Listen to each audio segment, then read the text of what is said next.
Mbak Ai, tadi sebelum kita bahas soal media sosial, tapi juga banyak publik yang terkaget melihat angka. Ada angka 3 juta dari ketika dan menjual dari tangan pertama kedua, angka 15 juta, 30. Angka ini semakin naik sampai kemudian menembus angka 80.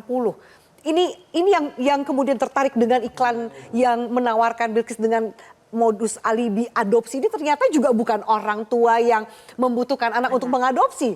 Ini juga ternyata dijual kembali kan ke pihak yang lain. Betul. Ini apa sih dan angkanya semakin naik itu tuh menggambarkan apa? Saya ingin menunjukkan ada 2 dimensi, Mbak. Pertama secara konvensional untuk tujuan adopsi itu nilai pun memang merangkak.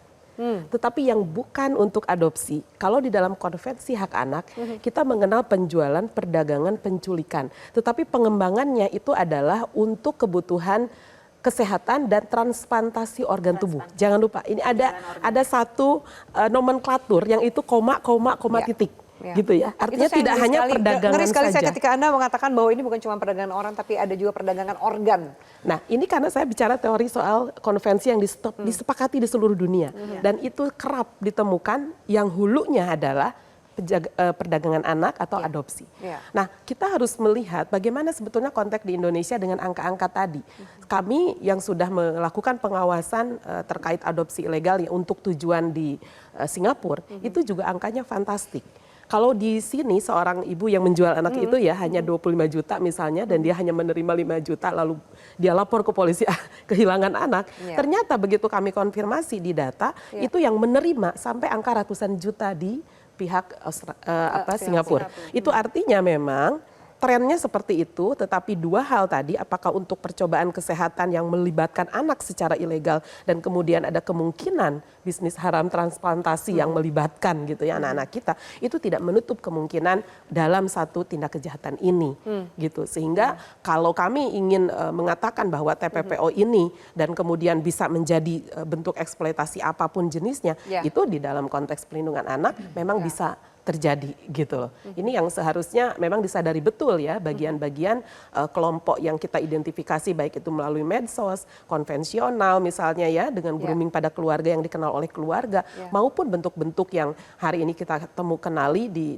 dalam bentuk perdagangan bayi yang sampai melibatkan internasional.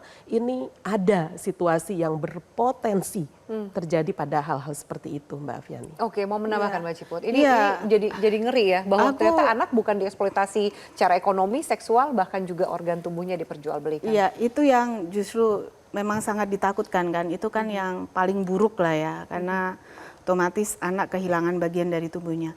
Yang menarik adalah saat ini saya cuma bisa berharap PPATK untuk bisa menelusuri transaksi keuangan itu. Karena kan pasti sudah ketahuan ini pelaku terakhir yang berani membayar 80 juta. Sudah pasti dia bisa jadi subjek hukum untuk dilakukan penelusuran transaksi keuangan. Saya khawatir ada tindak pidana utama dari TPPU yang lain, yang itu memang ranahnya PPATK. Jadi mudah-mudahan kepolisian dari Polres Makassar itu mengupayakan permintaan ke PPATK untuk melakukan penelusuran transaksi keuangan ini.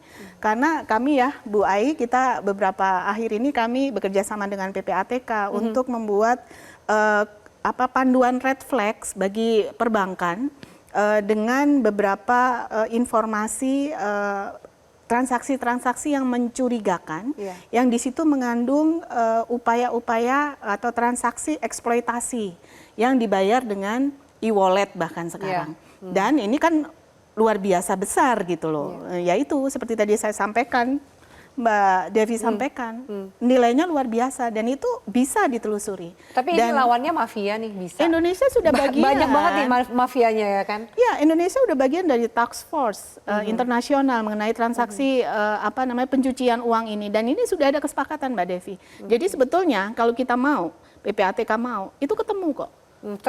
Follow the money aja kan? Bisa kan? Ya, karena biasanya dari situ kita bisa tracking lah. Sampai ya minimal dapat yang lebih gede lah, bukan dari yang kelas teri. Iya. Gitu. Jadi selama ini kurang lebih dapatnya teri ya. Yang atas-atas ini masih untouchable. Iya. Itu. Terutama dari NTT baru yang keluarga aja Mbak Afi. Dari keluarga yang merekrut, kemudian transaksi. Itu terus nggak ketemu lagi. Apa yang mencegah itu kemudian tidak menyusuri sampai ke kelas kakapnya?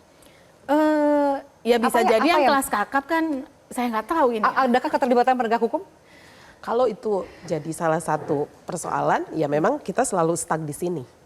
Ya, saya tidak menyebutkan apakah benar di situ ada dugaan kuat gitu di backingi ya bahasa istilah. Tetapi kalau kita lihat, memang sampai detik ini kami sudah koordinasi dengan PPA PPO Polri, kami sudah bicara dengan Hub Inter terkait 18 anak yang sudah dijual. By name by address. Satu lagi Mbak, imigrasi. Kenapa begitu permisif? Ya. Ya, ini jelas kok. Penerbitan paspor Di dan dalam lain-lain, kan? negeri Pasti ada saja keterlibatan. anak dari Makassar ke Jambi lolos. Iya.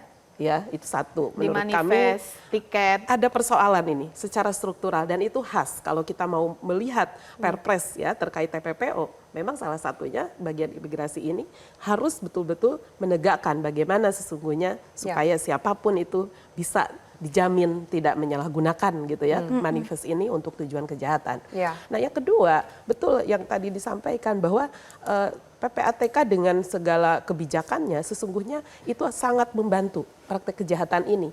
Karena kalau kita, ini seperti kami mengawasi gitu ya, betul nggak dari Singapura itu sudah ada uang masuk ke Indonesia. Mungkin kami kan ingin tahu secara konvensional saja, tapi kalau PPATK itu punya kewenangan. Nah tetapi sekali lagi dalam konteks ini, kami belum mendengar bagaimana laporan ini. Anda sudah minta kan? Saya sudah minta tapi belum ada sementara kepolisian kan ini memang bentuk koordinasinya dengan PPATK. Nah sehingga kalau saya menyatakan bahwa stagnannya ada di sini, lalu kemudian ada pihak-pihak yang sampai detik ini belum terkoordinasi betul bahwa ini juga bisa menjadi pintu masuk kita mengungkap, itu artinya mari kita simpulkan. Memang ada mekanisme, ada pembaruan regulasi, tetapi komitmen dan penyelenggara kita masih belum sepenuhnya berjalan. Oke, Mbak Devi silakan. Ya, penelitian lagi-lagi menemukan paling enggak sedikitnya di 150 negara gitu ya bahwa lebih dari separuh korban itu justru direkrut oleh keluarga dan teman. Hati-hati, bukan oleh orang asing yang misterius. Jadi lagi-lagi. Jadi ini nggak sembarangan culik anak di tengah jalan, enggak. Ini Jadi realita. suka atau tidak akan ada keterlibatan orang dalam dan orang dekat. Ini data seluruh dunia, gitu. Paling nggak 150 negara kalau tidak bisa dibilang seluruh dunia. Lalu anak-anak yang pendidikannya lebih rendah memang faktanya 20 kali lebih rentan gitu ya untuk menjadi korban.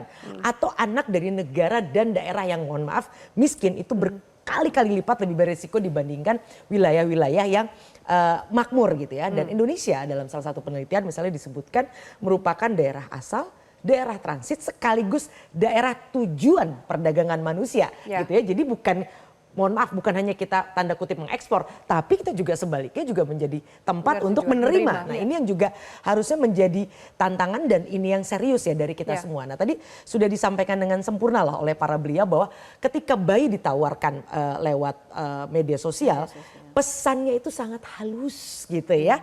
Misalnya mencari orang tua angkat, adopsi ikhlas, tapi kemudian disertai dengan harga dan tawar-menawar gitu. Nah ini yang kemudian memang perlu ada penyadaran ulang bagaimana di belakangnya sebenarnya ada sindikat yang mengatur ulang uang, dokumen dan juga perpindahan. Yang tadi kita bicarakan konon kabarnya melibatkan aktor-aktor yang seharusnya semestinya menjadi pagar, menjadi benteng kan.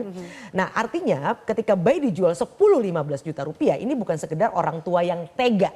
Tapi tanda bahwa jaring pengaman sosial kita sudah runtuh untuk gak bilang lemah gitu ya. Lalu sistem pencatatan kelahiran yang gampang dimanipulasi. Dan yang jelas tadi seperti saya sampaikan berkali-kali adalah platform belum bertanggung jawab. Ditambah penegakan hukum yang belum menyentuh akarnya.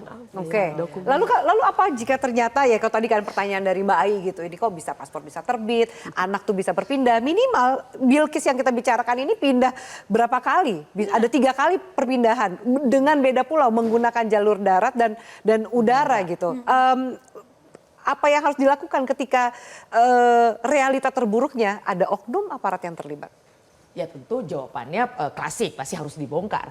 Tapi kan sulit untuk membongkar. Tapi satu akarnya adalah bagaimana isu tentang single identity number gitu ya, itu diharapkan yang kemudian tersambung dengan handphone kita dan sebagainya. Jadi clear ini siapa. Nah tapi persoalannya apakah negara sudah siap untuk menyimpan data? kita tahu hari ini ada banyak hal terkait pengelolaan data yang masih belum selesai. Iya. Walaupun kita sangat hormat pada teman-teman di parlemen yang Iya. 2022 sudah menyelesaikan nih undang-undang PDP. Iya, Tapi turunannya turunannya seperti apa? Ini kan salah satu cara untuk mengunci pelan-pelan lubang-lubang yang pasti akan berusaha mereka cari Ditembus para oleh sindikat tadi. mafia-mafia ini. Jelajahi cara baru mendapatkan informasi. Download Metro TV Extend sekarang.